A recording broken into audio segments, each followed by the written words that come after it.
Le retour à la maison qui est particulièrement pénible.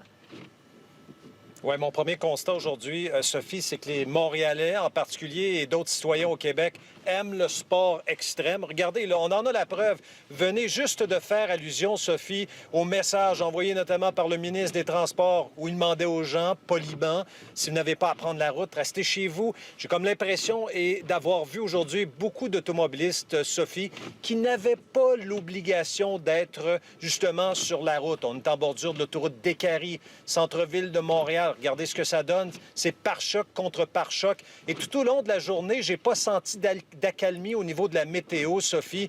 Les précipitations demeurent abondantes encore en ce début de soirée au centre-ville de Montréal, que ce soit au nord de la ville, Laval, ou sinon plus au nord. Et même sur la rive sud, les conditions sont excessivement périlleuses. Où on est en ce moment, ça n'avance pas. Où on était plus tôt dans l'après-midi, c'est-à-dire sur la couronne nord, notamment dans le secteur Terrebonne, Bois-des-Filions, Laval, etc.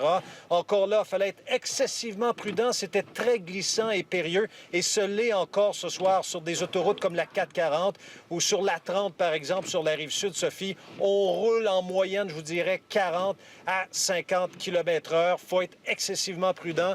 Juste à droite, j'ai justement l'une des machineries de la ville de Montréal. Il y a à peu près 2200 de ces appareils qui sont déployés sur le terrain. Et même ces appareils ont de la difficulté à faire leur chemin, tant la neige est abondante. On parle d'à peu près 2 centimètres à l'heure, Sophie. Alors, c'est bien beau de déblayer, mais le travail est à refaire régulièrement. Je veux qu'on revoie les images. Vous nous en avez parlé d'entrée de jeu. Regardez ce qui se passe du côté de Saint-Hyacinthe. Sur la 20 Ouest, on vient d'obtenir ces images. C'est très grave ce qui se passe là-bas. Il y a au moins une quinzaine de véhicules qui sont impliqués dans un carambolage là-bas, je le répète, à la hauteur de Saint-Hyacinthe. Et notre collègue Cassandre Fortier, qui est en direction, Sophie, elle pourra être en direct là, dans les prochaines minutes, on l'espère, pour faire le bilan. Il y a même une autopatrouille de la Sûreté du Québec qui est impliquée dans ce carambolage à Saint-Hyacinthe sur la 20 Ouest, Sophie. Oui, alors des conditions routières franchement très, très difficiles.